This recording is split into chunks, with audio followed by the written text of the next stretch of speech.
This meeting is being recorded.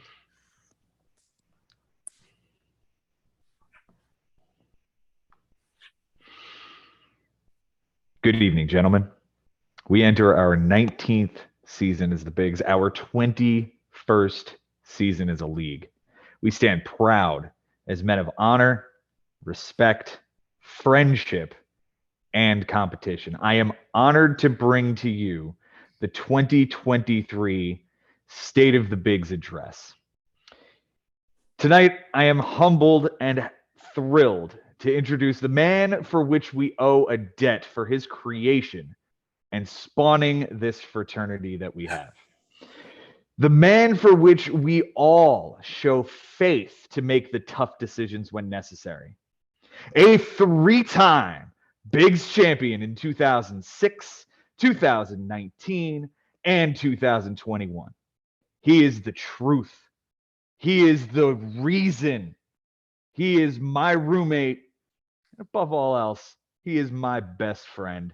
He's my commissioner and yours, Benjamin Nisman.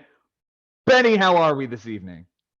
Doing great, Joe. Thank you for an incredible intro. Very well prepared, very eloquent, and very well stated. I'm obviously in debt to you and everybody else, and I'll get more into the reasons why later on. But my gratitude, I can't even describe it, man. I obviously am and always will be so grateful that we get to do this every year, that there is a reason why you guys keep on coming back. I can't wait to talk more about it. So let's get into it, man.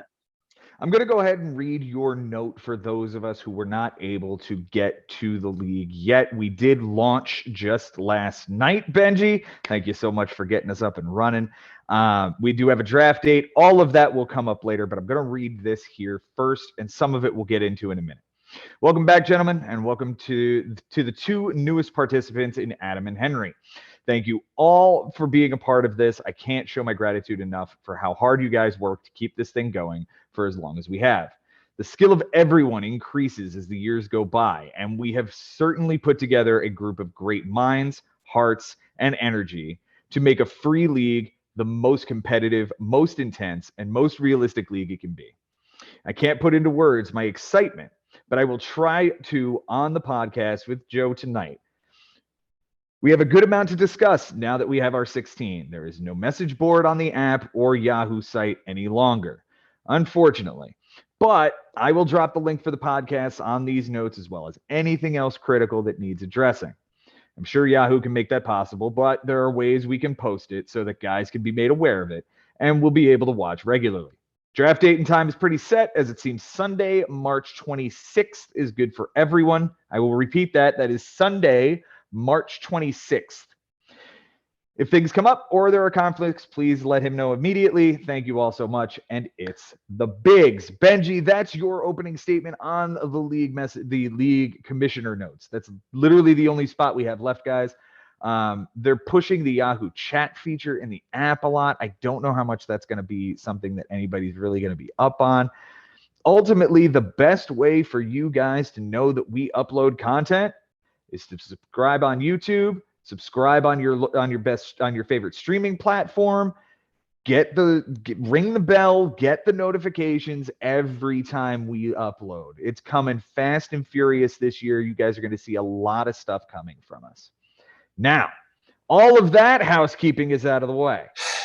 Benjamin, now here comes the hard conversations that we need to have, man. And all right, let me get a sip of water for this. Absolutely. We have not once in the 21 years of this league had 16 men return 1 year over the other. And this year is no different than that. It's just a little bit different because of who's not coming back. We're going to talk about the first gentleman here. We're going to talk about the reigning champion. Jimmy Dunlap is not returning to the Bigs in 2023. The first question I have to ask is why? It's a fair question, Joe. It's not an easy question to answer. The best way that I can put it, where it was a cumulative decision in that it just wasn't best for everybody. And a more candid way to put it is that Jimmy didn't really jive with the whole group. And he knows it, but he still loves the league, and he's wished God bless to the league, and he respects it. He still wants his name on the trophy. He's a deserved champion. So he should know that. We all know that, but it just was best for us to part ways in this regard. And with that being said, he'd hope that one of his names could be retired, and all, in fact, his team names should be retired, specifically Yogi, which was the last team name he used as he was champion with that team name, and it'll be retired. It was also the name of his dog who passed away. So go ahead. Now, I do want to clarify this. You said it was a communal effort between the league, meaning you, and him. Are we to assume that you both agreed to part ways? Did one quit? Did like? I think that there was never an open door for him to come back after a certain point, but we were ready for him to come back when he wasn't. Mm-hmm. Does that make sense? Okay. Yeah. I think to piggyback off of that, I know there was a lot of people coming to my defense last year with a lot of what he did. To all of you, I thank you. By season's end, I should make clear and at least state I had no issue with him coming back. He was, like you said, Ben, he was a deserved champion. He dominated the playoffs. He had the best team in the league, and he won the championship outright. Fair to him. At that point, I think what I said was if he beats Mike Haber, was it Mike Haber, me, and then no, it was Ari. Ari, okay. He dominated Ari, he dominated me, and he beat Chris in what was a dominating performance up until the weekend, and I think Chris closed. Yeah, got very close. Yeah. Regardless, it was an incredible run. The guy had a great team. He had no reason not to come back and defend that title unless he chose not to. And that's why I wanted to make my stance up front. Now, I respect that. Yeah. Is he the first champion to ever relinquish the title without defending it? Good question. The answer is actually no. In 2013, which is a long time ago, Mike Haber, who is a great member in our league, as we know, and a regular host, he was going for back-to-back. He beat me in the final in 2012, and then he was going for it again. He lost in the final to Greg Drobnis, and that was Greg's last year. So that's the first time that it happened. This is the second time. It's not a good thing. It's not great for the league. You wish it never to happen again, but so be it. It's part of what makes this year quite unique. Right. So to Jimmy, we wish him the best and happy trails to you. The other side of this coin, and it's a very yin and yang type feeling when it comes to the two guys that we've lost this year. Jimmy, of his own volition, and sent him on his way. One, we're losing because of a tragedy, and it's delicate to talk about, but we're going to talk about Chris Levy. Yeah. I'll start. Firstly, Chris was a friend that I met through one of my closest friends. And that friend has actually been a next door neighbor to me till I was 31 years old and has stayed a close friend since. And that's how I met Chris. But Chris was a dear friend to me. We had gone on many great trips together. We had gone to concerts together. He had stayed in my apartment a couple of times. Chris is a great friend, and he always will be. Suffered a horrible, near fatal car crash in Tampa in November, right before Thanksgiving. And right now he is back in Toms River. He's in rehab. He's doing better. I can't wait to see him. I can't wait to talk to him. I miss him terribly. And everyone here is thinking about him. And as, the days go by, we get closer to the draft, we think about him more, and it's a constant We wish that he was here. We wish that he was an easy text message away or a call away so that we could get pumped about the season. It's not the case now. Like I said, I miss him and I love him, and I'm rooting for him every single day. And when he's ready to be back here, I hope he knows that he's back here. He's back in the bigs whenever he's ready. Yeah. His spot is his when he's ready to return, whether that's next season, 5 years from now, or whenever he's ready. Every day is a blessing to have him still with us. And to his cousin Christian, who continues to play in this league above all of us. There are 15 of us that are playing for Chris this year. Christian's probably playing just that much harder for him this year. I hope so. Christian's first year was last year. And the reason why he was in the league is because Chris rallied for him to join season after season, saying, bring my cousin Christian in. And it was a waiting process until finally I felt like it was the right time. And he was a great participant. He was a great competitor. And it made the league more fun for both of them. Chris wasn't a constant listener of the podcast from 2019. But last year, he listened to every episode, and I hope he still listens and watches us. I hope he's listening right now, Chris. We love you, man, and this season is for you in your honor. We love you, and we want you back as soon as you can. Yeah, and Christian, I gave him, a text, and I asked, listen, do you still want to be with us? Because you realize that Chris is the connection between it, but he absolutely wanted to be back. He's back with us. And I'm pumped to have him. He had a 7th place finish last year, just missed the playoffs. That's an amazing first season for us. So, like I said, amazing competitor, and he's going to be a challenge. And I really hope that he's as excited as we are. He also was in first place for a period of time last year as a rookie. That does not happen very often. Period. Full stop. Yeah. Oh, go ahead.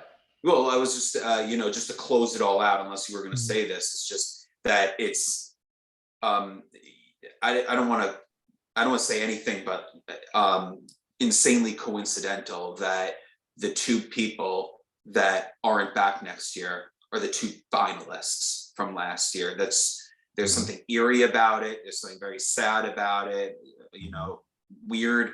I just, it's so unique and so unusual, and it hurts the league in a way, because it makes it just that much more challenging, but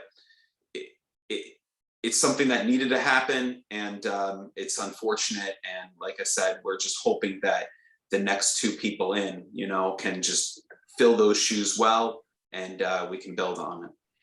Absolutely. What I was going to say was, yes, we are losing 2 incredible competitors.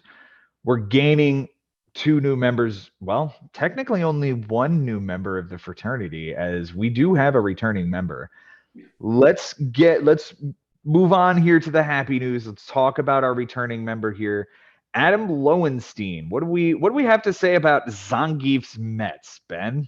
Well, when I started doing this in 2003, when I became a commissioner for the first time trying this out, he was in that league that first year when I was in college as a ripe 19-year-old trying to figure this out. And obviously we can talk forever about what the rules were like back then, and what the positions were and what the stats were.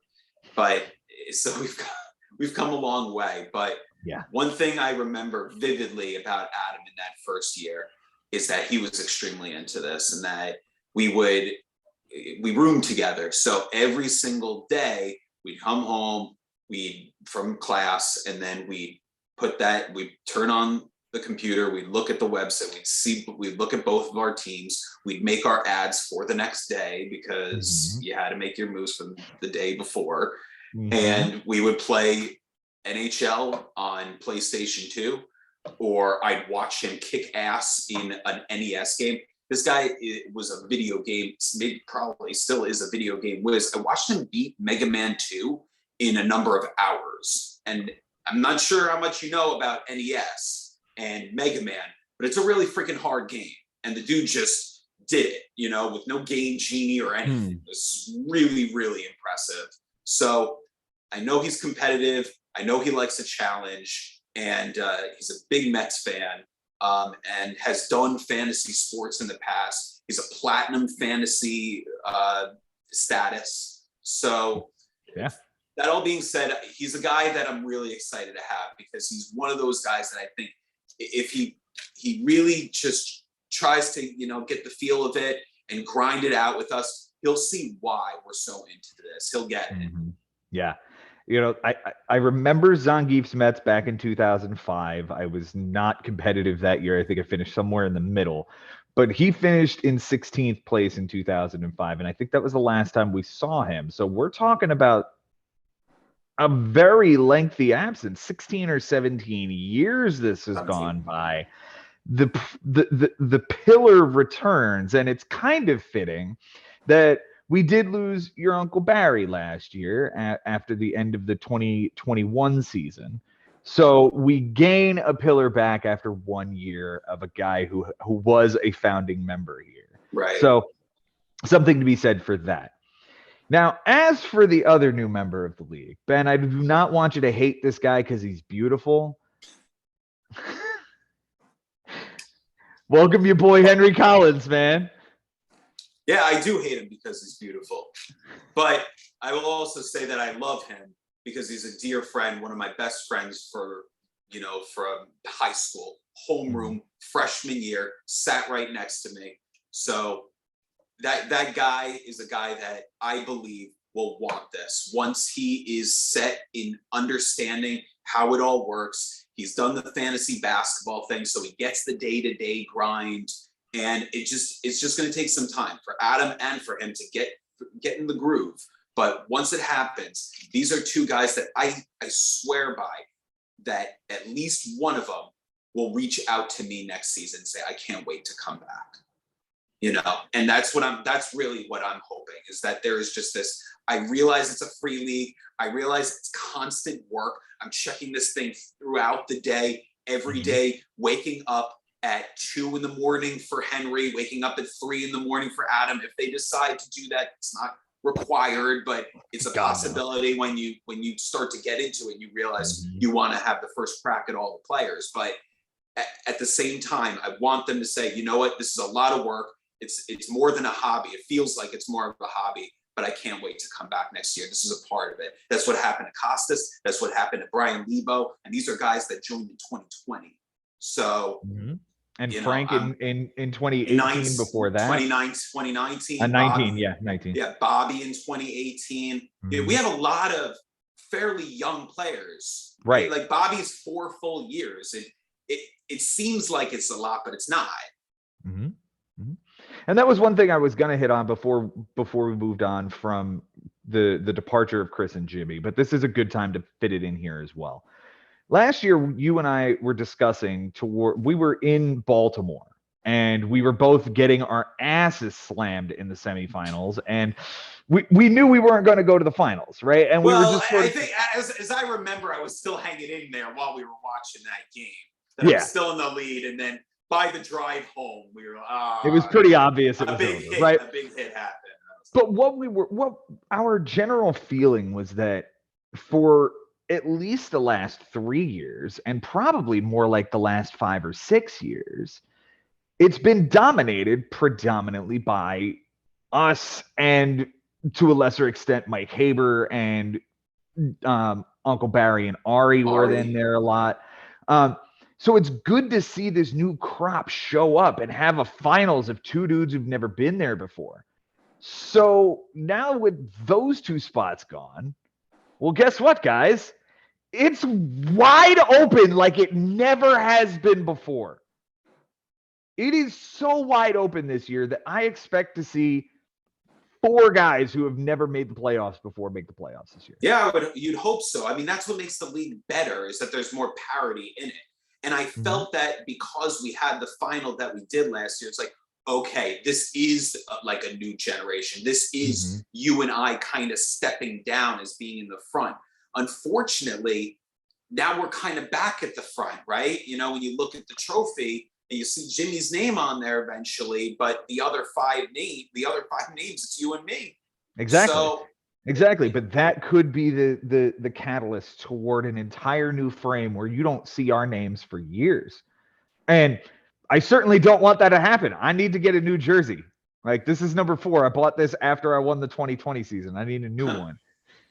But, you know, like, I would not I have to make the playoffs this year. You know that, for a decade of dominance. But if I don't, I'm not going to be upset, especially if that 6th seed goes to somebody like Christian or somebody like Frank or somebody like Jason Ashby, or, you know, somebody who is Lebo. Bobby, Yeah, Lebo, like Costas. all of these Yeah, all dudes these who are guys. hungry. Of course. Yeah, you want to see more guys that have been sort of towards the bottom rise to the top. I think that's always what we're looking for, because we kind of seen the same cast of characters the last few years. Mhm. And part of it is luck, but a lot of it has been that the skill that we talk about, the being able to do what you got to do day to day, when you know what your opponent's strategies, how to beat that guy, which stats to tackle, which stats you don't have a prayer at, so stay away from. I mean, all these different things that we talk about. When you to know, punch and an entire offense and still make the semifinals, Benjamin. yeah, Guys, I am actively working on an accurate record book. Don't look at Yahoo's bullshit that you're going to see here in a couple of weeks. Don't look at it. It's not real. I am working on the actual record book. What Ben did last year is going to stack up all time as the worst offense that has ever existed in this league, and he made the semis with it. So this league is, yes, a lot of luck. You have to have some of the guys that you bank on break right. But if you're going to tell me that this is more luck than skill, I point to that season and say, who else in this league could have a team for a season bat under 2.25? I dare you to find that team. I dare you to find that manager who would hit under 2.25 for an entire year and make the semis. That man is Ben Nisman. Thanks, man. And just to tip the cap to somebody else in our league with a completely opposite strategy, if you will. How about a guy that plays with no bullpen? And Ari, right? Ari makes the playoffs every other year and doesn't play with a bullpen. He's made the playoffs every other year since 2012. Now, he has played with bullpens in some of those years, but at least the last 5 or 6 he hasn't. And that just goes to show there's so many different ways that you can play this game because of the stats that we have, because of the positions.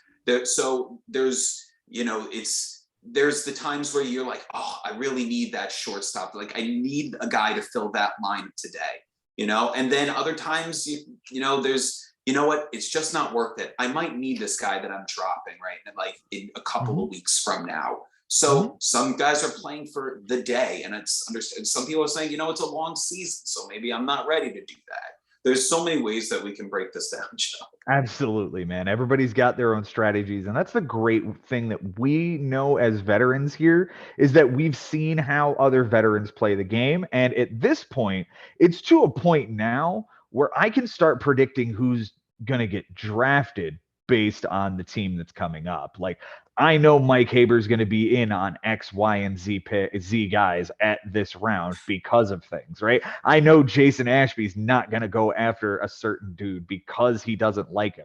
Like, it's what this podcast has created, and it's what being in this league and being this competitive in this league for as long as we have just completely generates. Now, these 2 new guys that are walking in here, and Adam returning to the league that looks nothing like what he left 15 years ago. It looks nothing like it. Let's talk about any changes that we are making for the 2023 season. First of all, are we changing any categories? No. Okay. Are we on the horizon, or at least researching changes? Yeah, that's absolutely fair to say. We're doing that. And the only thing that was stopping us from maybe making a change is that we have so many rule changes this year in baseball, and it's a big risk at this point to change anything that's worked. And the system now has worked really well since 2020. So let's just see how it goes. Let's see what happens this year with all the new rule changes. And from there, we can assess. Absolutely. We do have some examples of these stats, but I'm going to save that for what we talked about that I'm going to finish the show with. No change to the innings minimum, correct? No, absolutely not. Especially with 2 new members, you want to get them a feel for how to execute that, how to find their way to delegate their ads towards getting to 42 innings or however they need to do it. But I think that's challenging enough, but not impossible enough. If there were a Moses bringing the 10 commandments to the league, commandment number 1 would be thou shalt make their 42. Like, that's it. Yeah, that is absolutely the biggest requirement for me as a commissioner that I ask, is that everybody makes their minimum weekly. Right. Let's talk about transactions. Any changes to the minimum of or the maximum of 12 ads per week? No, I think that we could make it work with less.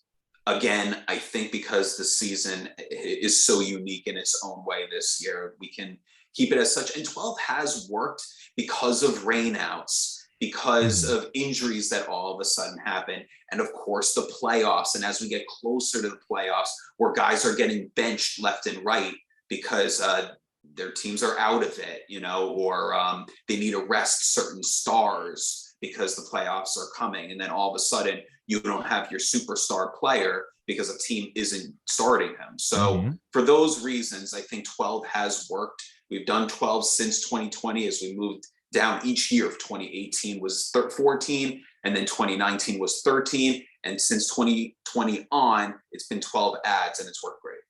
Yeah, I have liked 12. I understand that we can make it work with fewer, but this seems to be a pretty sweet spot, man. Now, as we go forward, one of the rules that was implemented for the 2022 season was the trade limit. That sat at 6. How did you feel about that after 1 year? I loved it. I thought it was great. I thought we still saw a ton of activity. It's not like guys were too gun shy to use one of them. The fact that our trade deadline is July 27th, not further down the line, it does give us the time to squeeze in those 6 trades and force you to kind of say, you know what, it's week 8, it's week 9.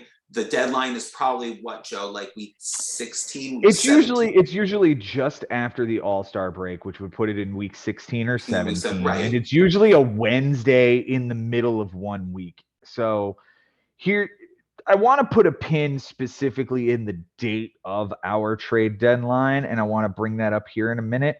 But let's so you like the number of 6, so we're not going to come down from that. No need to add anymore. It's a nice solid number.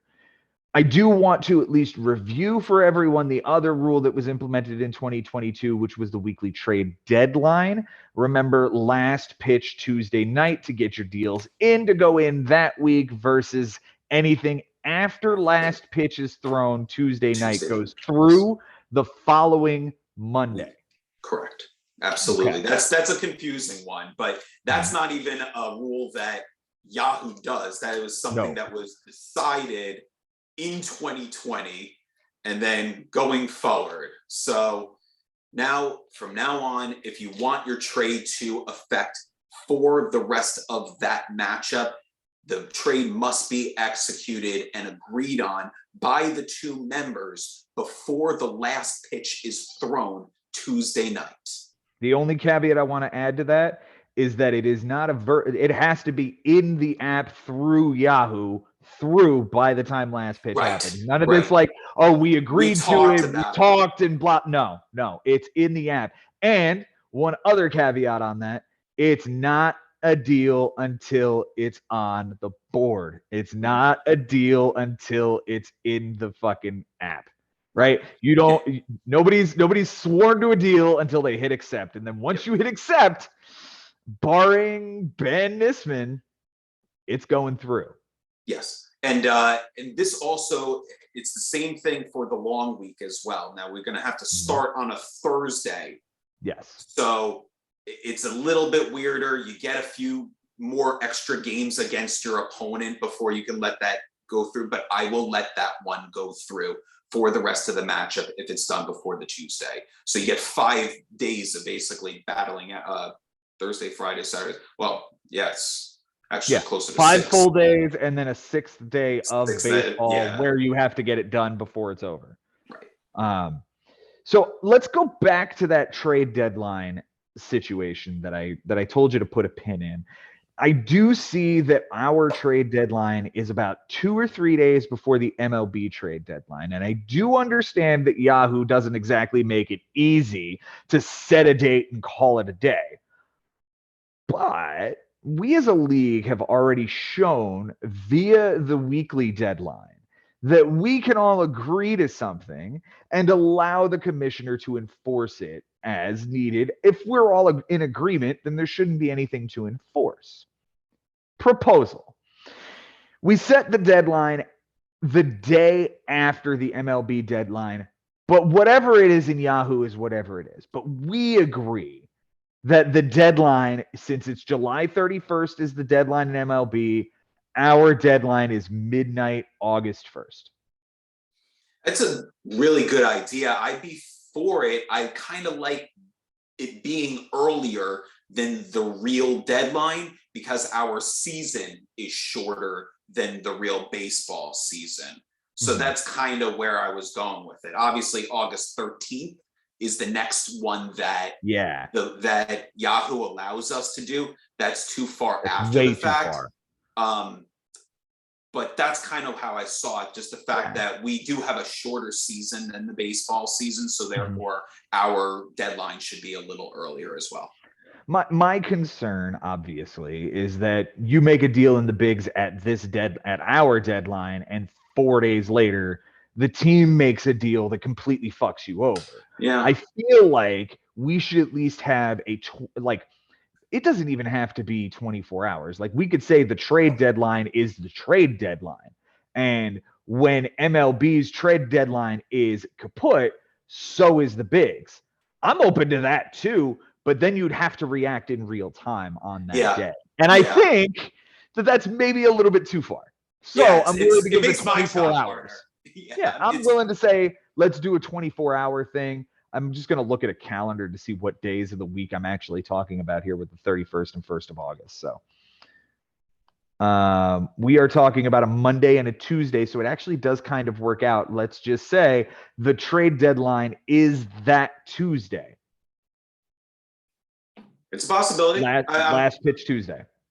I'm not against it. I know Frank Bucco would want it as far in advance as possible. So there's some people that, would like it as late as possible. There's a reason why I initially wanted to be cut off as early as possible. So it's something that we can discuss further. I'm not against it. I'm open to a discussion. Well, then let's hear from the other 14 members of this league. Guys, the trade deadline as it sits currently is July 27th. The MLB trade deadline is July 31st. We can't fix it to set it there. So here's the proposal. We set the date for whatever the next Yahoo date is, but we are enforcing it within the league of August 1st, which is a Tuesday. Last pitch of baseball, it's over. Trade deadline. You don't have the deal in before last pitch on Tuesday, you don't get a deal, period. It's out there. It's a proposal. All right. Weigh in on it. That will bring me to, we've just talked about all of these categories that we're not changing, innings minimum that we're not changing, and trade limits and things that we're not changing. But we're researching things. Let's talk about what specifically we're researching, and then I'm going to get into how we're doing it. So the first thing we wanted to talk about was net stolen bases. We thought that because of the increase in size of the bases, as well as the pickoff gimmick and the pitch clock, there was just way too many variables to change that particular stat this season. But what's being researched here is what the difference between stolen bases on its own and when you factor in caught stealings to the week is concerned. Or picked off. Right, picked Base off as runners. well. Right. How do you feel about changing it in the abstract of like maybe next year? Yeah, that's out of all the ones that we've discussed, that's the one that attracts me the most, actually, as far as a change that could happen sooner than later. Okay. Especially if we see a spike in stolen bases like we're expecting, it would be nice to, what's the word I'm looking for? Have a Throttle that negative. back. Yeah, Yeah. throttle that back a little bit. The second one we talked about, Ben, was changing on base percentage, and we were going to change it to on base plus slugging. Yeah, that's probably the second one that I'm most attracted to. Love the idea of including OPS. It's an important stat. What's the fear in it? Is there overlap? We already have doubles as a category and triples as a category, which is slugging percentage stats. It is important to have home runs in our league already, because you get a run every time you hit a bomb, you get at least one RBI, you add to the average, you add to the on-base percentage, you'd be adding to the slugging of the OPS as well. Do we need something else on top of that when you're already, if you're out slugging an opponent, you're probably going to win that category as well. So it's a wonder if, can you win average and on base and lose walks? Can you win walks and OPS and still lose average? That's kind of what we need to see. So I'm not exactly sure, as we're going to talk about what your plans are for this, what is the best way to design and format, which stats to exclude and which ones to include, but it's something that's definitely intriguing me. There are two others I do want to hit on. I already know your stance on quality starts, but I do want to point it out as something that we've got somewhere deep off in the radar as like it's a thing that exists, but it's probably not ever going to come to the bigs. Right. And we've discussed so many reasons why it may not work here. And it's just the fact that we already know how important starting pitching is in this league. It really, you cannot ignore starting pitching. And if you put together 2 or 3 guys and their horses for you, they can carry your team, regardless of how, disappointing your hitting is against an opponent. So with that being said, did we really need another stat that's specifically a starting pitcher stat? I think that's taking a risk. Whereas like wins, it's a luck thing. It's just like baseball. But anyone can get it. Anyone can get it, and you can still draft for them. There are they are the Garrett Coles, and you are going to be more intrigued by a guy like Kyle Wright or Urias this year because of their win total. Yeah. The fourth stat I do want to talk about, and this one generated quite a conversation between you, me, Jason Ashby. I think Frank might have been a part of it. Mike Haber was in on this. And I do want to hear the rest of the league on this one, because this is an incredibly interesting stat. What I proposed was we take saves. Now we know we all love saves. It's one of the stats that many of us pride ourselves on building a team around. And we've recognized that in the recent years of the bigs, bullpen has become incredibly important to a certain extent, because relief appearances are important and all of the impact that they have on getting to the minimum, the wins that we talked about, strikeouts, ERA, etc. I'm specifically looking at the save stat and saying, is it necessary for us to have one stat that like 12 to 15 guys are the only really important contributors there? All of that being said, I'll cut to the chase. Replace saves with net saves plus holds. So we're going to get holds and saves on the same level. That Clay Holmes, if he completes a save, is getting the same kind of thing as getting a hold. But the net is where it's important.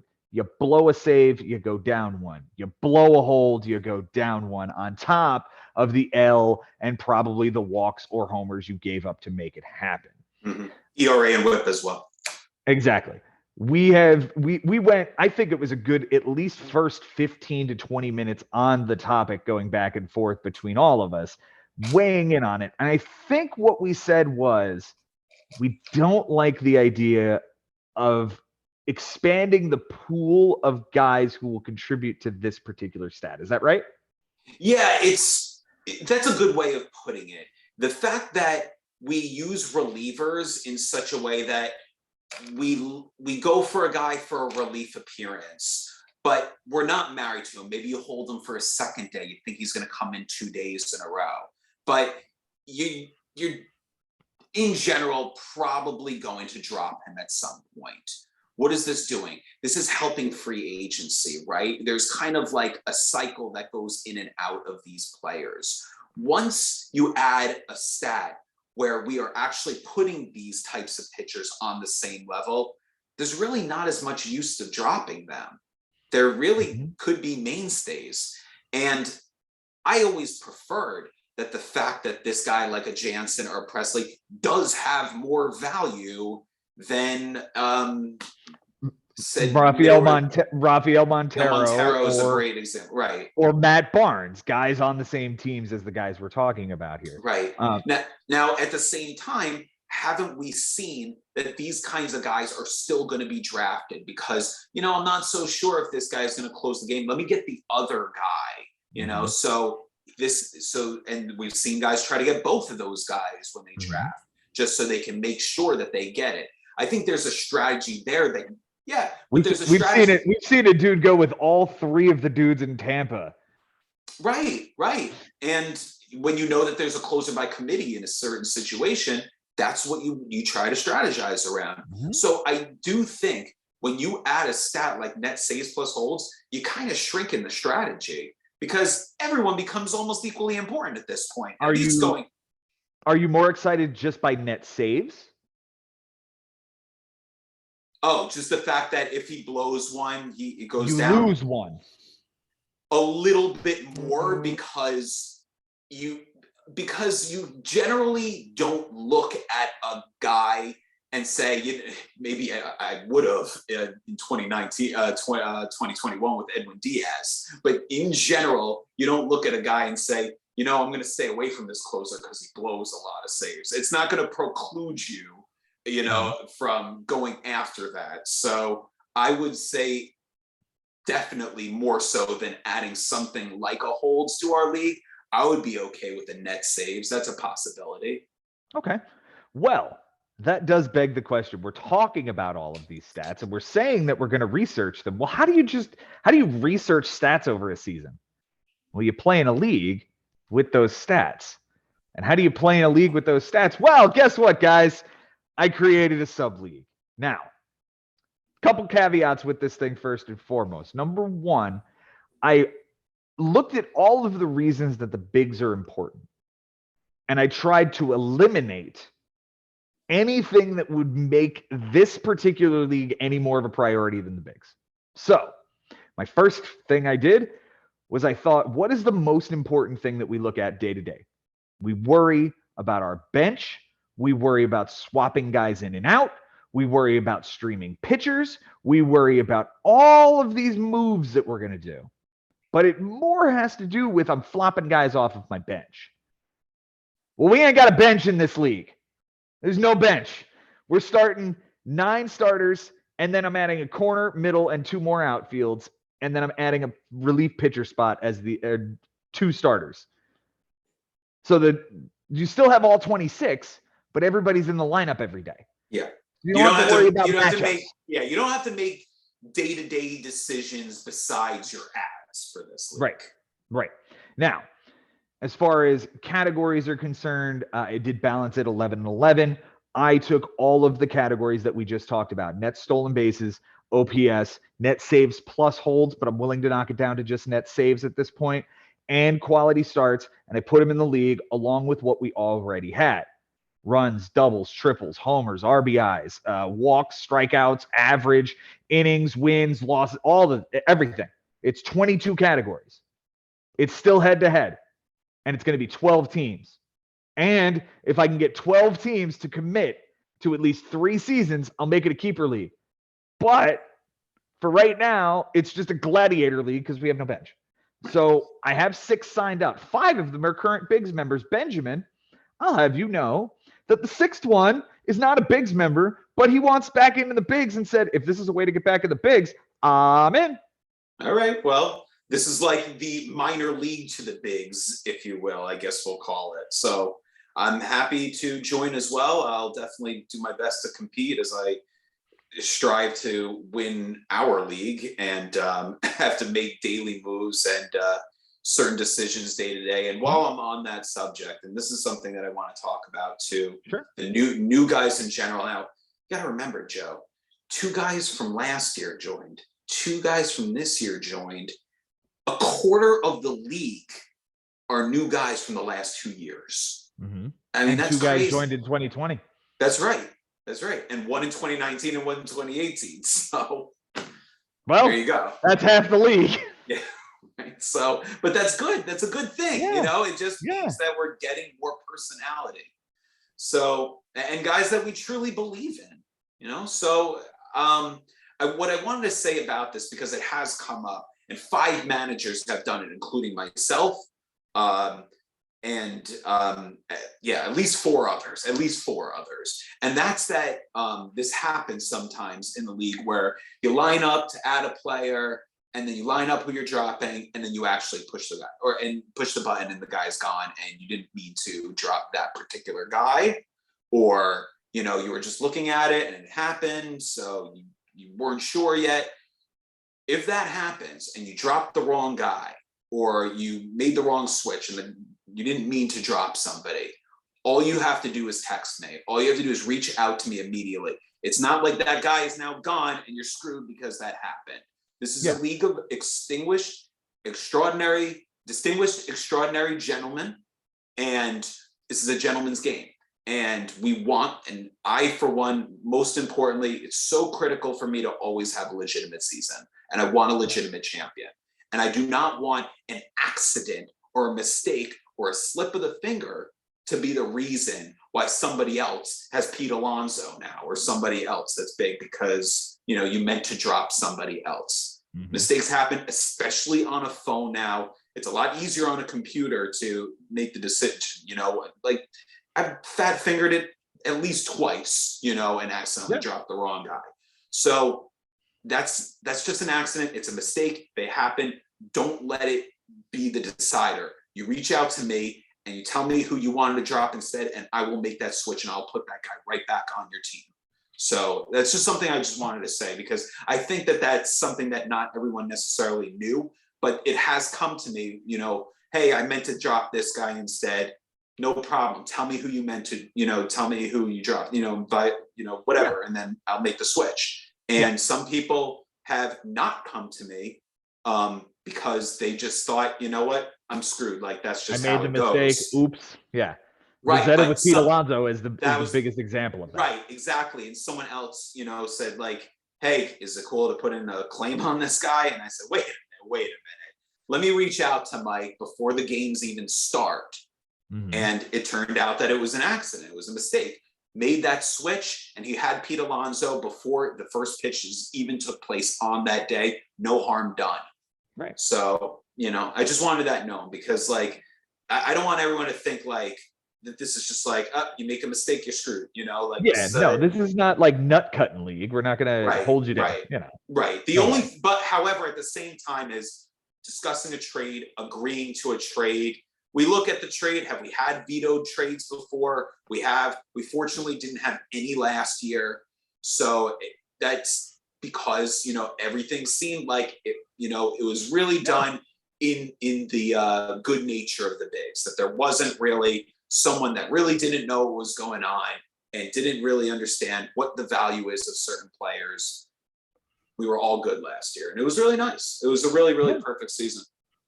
And we crowned a great champion. We had another wonderful season, and this kicks off the 2023 season. Benjamin, I am so happy that we finally got this done, man. I'm really, really proud of you because this is one of those things where I have to stare down this camera and say, Ben was right, guys. We didn't launch until we got our 16, but when we launched, we have our 16, we have our date, we have our time. Ben, thanks for doing this with me every Thank you. single year. Oh, of course, man.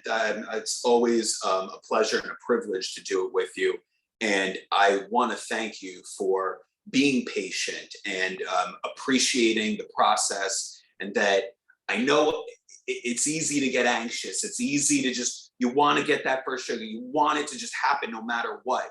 But there's a reason for everything. And if we didn't get our 16th today, then this pod would have waited until it happened, because that's when it would have been appropriate. If it was 2 weeks from now, if it was 3 weeks from now, whatever it is, there was a time for this to happen, for us to commence. So thank you so much for trusting me, for sticking by me, and obviously, most of all, for starting this to put our league on a whole new level with It's the Bigs podcast. You, Mike, Jason, the rest of the league, the listeners, you guys have turned this into something incredible, something that was so unexpected and now just has become a staple for us. And Jason said it, the league was incredible on its own, but the podcast, it put it on a whole new level. And he's right. And it's because of you and you leading the charge, you leading the way. And the rest of us, we follow suit. We follow your lead, man. I'm the commissioner, but you are always the soul of the Bigs. So I'm proud of you, and I'm very grateful as always. So thank you, and thanks to the group. I can't thank you all enough for being a part of the Bigs again. Thanks so much. Thank you guys for watching and listening. I appreciate you all so much. I talked about it earlier. I will hit it again. Follow us, subscribe to us, ring bells, get notifications, turn on push notifications. Yes, we'll be texting and emailing out the links, but ideally, at this point, we've been doing it for 4 years. Maybe it's time you guys need to use the software for the way it's supposed to be used. Yeah. Now that we're like consistently on this at this point. Follow us, TikTok, Instagram. Guys, if you want in on that Gladiator League, hit me up. You know how to get a hold of me. It does not have to only be Bigs members. Talking to all of the Dynasty League guys that I've been talking to, because I'm now in like 3 Dynasty Leagues. Oh my God. All of the craziness. Ben, come here.